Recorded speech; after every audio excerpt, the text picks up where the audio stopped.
ఈ ఏడాదిలో Modi mania stock మార్కెట్లను పరుగులు పెట్టించింది. విదేశీ ఇన్వెస్టర్ల నుంచి రిటైల్ ఇన్వెస్టర్ల వరకు అంతా క్యాష్ చేసుకున్నారు.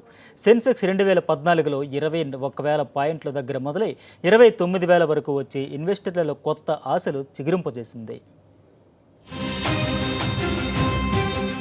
మోడీ మానియా 2014లో ఓ ఊపు ఊపింది.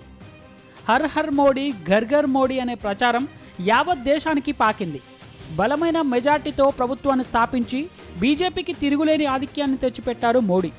అప్పటికే బొగ్గు కుంభకోణం, టెలికాం స్కామ్ వంటి వాటితో విసిగిపోయిన జనాల్లో ఒక కొత్త ఆశ నింపి మోడీ అందరికీ దగ్గరయ్యారు. మే 16వ తేదీ ఎన్నికల ఫలితాలు వెలువడినప్పటి నుంచి స్టాక్ మార్కెట్లు పరుగులు పెట్టాయి. రికార్డుల మోత మోగిస్తూ ఇన్వెస్టర్లు, ట్రేడర్లలో ఆశలు నింపాయి. ఈ ఏడాది జనవరి 1వ తేదీన సెన్సెక్స్ 21,246 దగ్గర ముగిసింది. నిఫ్టీ 6,300 పాయింట్ల దగ్గర క్లోజ్ అయింది. మే 16వ తేదీ తర్వాత మొదలైన జోరు ఇక ఎక్కడా ఆగిన దాఖలాలు లేవు. అప్పుడప్పుడు కింద పడ్డ స్టాక్ మార్కెట్ల జర్నీ మాత్రం అద్భుతంగానే సాగింది. ఒక దశలో నవంబర్ 28వ తేదీన సెన్సెక్స్ 28,822 పాయింట్ల ఆల్ టైమ్ గరిష్ట స్థాయిని తాకింది. స్మాల్, మిడ్ క్యాప్ స్టాక్స్ అయితే ఏకంగా 60% లాభాలను ఇచ్చాయి. ఓవరాల్గా ఇప్పటి వరకు సెన్సెక్స్ 45% ప్రాఫిట్స్ అందించింది. మన మార్కెట్లపై ఉన్న నమ్మకంతో విదేశీ ప్రత్యక్ష పెట్టుబడిదారులు ఇబ్బడి ముబ్బడిగా మార్కెట్లలో నిధులు కుమ్మరించారు. ఇప్పటి వరకు దలాల్ స్ట్రీట్లో విదేశీ ఇన్వెస్టర్లు 1,00,000 కోట్ల రూపాయల పెట్టుబడి చేశారు. ఈ జోరుతో నవంబర్ 28వ తేదీన బాంబే స్టాక్ ఎక్స్చేంజ్ 100 లక్షల కోట్ల మార్కెట్ క్యాపిటలైజేషన్ మార్కును తాకి ప్రపంచంలోని టాప్ మార్కెట్ల సరసన చేరింది.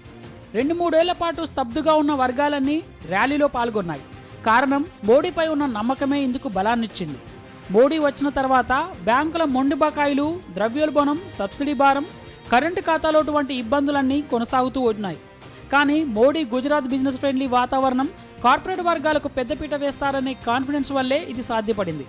అందుకు తగ్గట్లుగా డీజిల్ ధరలపై నియంత్రణ ఎత్తివేసి మొదటి అడుగుకు మోడీ శ్రీకారం చుట్టారు.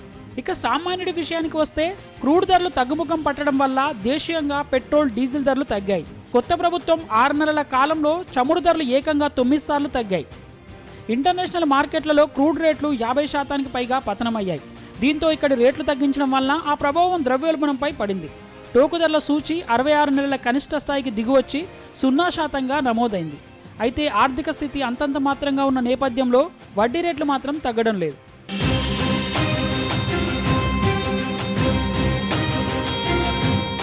ప్రధాని జన్ధన్ యోజన ప్రధాని మోడీ మానస పుత్రిక.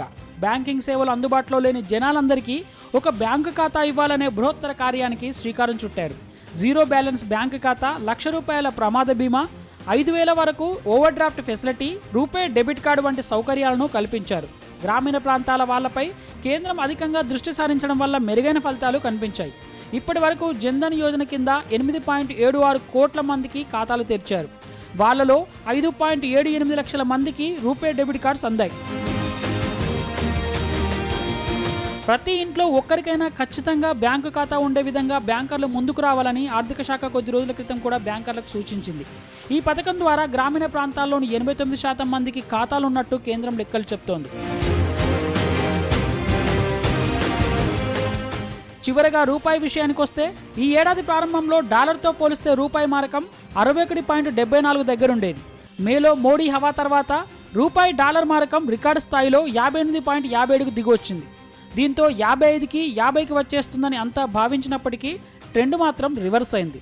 జూన్ నుంచి అక్టోబర్ వరకు 66 లోపే ఉన్నప్పటికీ నవంబర్, డిసెంబర్లో మాత్రం మన మారకం మరింత క్షీణించింది.